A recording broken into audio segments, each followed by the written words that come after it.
ಎಲ್ರಿಗೂ ನಮಸ್ಕಾರ. ಗ್ಯಾಸ್ಟ್ರಿಕ್ ಬಂತು, ಹೊಟ್ಟೆ ನೋವು ಬಂತು ಅಂತ ಮೆಡಿಕಲ್ ಶಾಪಲ್ಲಿ ಒಂದು ಮಾತ್ರೆ ತಗೊಂಡು ಹುಷಾರಾದ್ವಿ ಅಂತ ಸುಮ್ಮನಾಗೋದ್ರ ಬದಲು ಗ್ಯಾಸ್ಟ್ರಿಕ್ ಅಂದ್ರೆ ಏನು, ಅದರ ಲಕ್ಷಣಗಳೇನು, ಅದರದ್ದು ಟ್ರೀಟ್ಮೆಂಟ್ ಹೇಗೆ ಮಾಡ್ಕೋಬೇಕು ಅಂತ ಅದ್ರ ಬಗ್ಗೆ ತಿಳ್ಕೊಬೇಕಾದ್ರೆ ದಯವಿಟ್ಟು ಈ ವಿಡಿಯೋನ ಪೂರ್ತಿಯಾಗಿ ನೋಡಿ. ಗ್ಯಾಸ್ಟ್ರಿಕ್ ಸಮಸ್ಯೆ ಅಂದ್ರೆ ಏನು ಅಂತಂದ್ರೆ ಹೊಟ್ಟೆನಲ್ಲಿ ಅತಿಯಾದ ಗ್ಯಾಸ್ ಫಾರ್ಮ್ ಆಗೋದು, ಅದರಿಂದ ಉಂಟಾಗುವಂಥ ಅಸ್ವಸ್ಥತೆ. ಇದರಿಂದ ಏನಾಗ್ತದೆ, ಹೊಟ್ಟೆ ನೋವು ಬರ್ತದೆ, ಹೊಟ್ಟೆ ಉಬ್ಬರ ಬರ್ತದೆ, ಎದೆ ಭಾಗದಲ್ಲಿ ಉರಿ ಆಗ್ಬೋದು, ಇಲ್ಲ ಹೊಟ್ಟೆ ಮೇಲ್ಭಾಗದಲ್ಲಿ ಉರಿ ಆಗೋದು, ಇದು ಇತ್ಯಾದಿ ಸಮಸ್ಯೆಗಳು.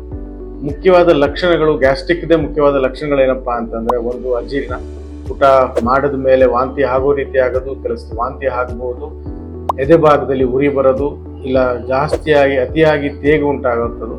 ಇದು ಗ್ಯಾಸ್ಟ್ರಿಕ್ನ ಕೆಲವು ಲಕ್ಷಣಗಳು. ಗ್ಯಾಸ್ಟ್ರಿಕ್ ಎಲ್ಲಾದು ಹೊಟ್ಟೆ ನೋವು ಗ್ಯಾಸ್ಟ್ರಿಕ್ ಅಂತ ಇರ್ದಲೆ ಕೆಲವು ಗ್ಯಾಸ್ಟ್ರಿಕ್ಗಳು ಹಾರ್ಟ್ ಅಟ್ಯಾಕು ಗ್ಯಾಸ್ಟ್ರಿಕ್ ಥರನೇ ಪ್ರೆಸೆಂಟ್ ಮಾಡುವಂಥ ಸುಮಾರು ಲಕ್ಷಣಗಳು ಇರ್ತವೆ.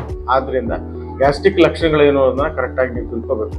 ಗ್ಯಾಸ್ಟ್ರಿಕ್ ಯಾರ್ಯಾರಿಗೆ ಉಂಟಾಗುತ್ತೆ, ಯಾರು ಸರಿಯಾದ ಸಮಯಕ್ಕೆ ಊಟ ಮಾಡಲ್ಲ, ಒಂದು ಯಾರು ಅತಿಯಾದ ಮಸಾಲೆ ಪದಾರ್ಥ ತಿಂತಾರೆ, ಮತ್ತು ಸ್ಮೋಕಿಂಗ್ ಯಾರು ಮಾಡ್ತಾರೆ, ಮತ್ತು ಸ್ಟ್ರೆಸ್ಸಲ್ಲಿರುವಂಥವ್ರಿಗೆ ಇಂಥ ಒಂದು ಗ್ಯಾಸ್ಟ್ರಿಕ್ ಸಮಸ್ಯೆಗಳು ಸಾಮಾನ್ಯವಾಗಿ ಬರ್ತದೆ.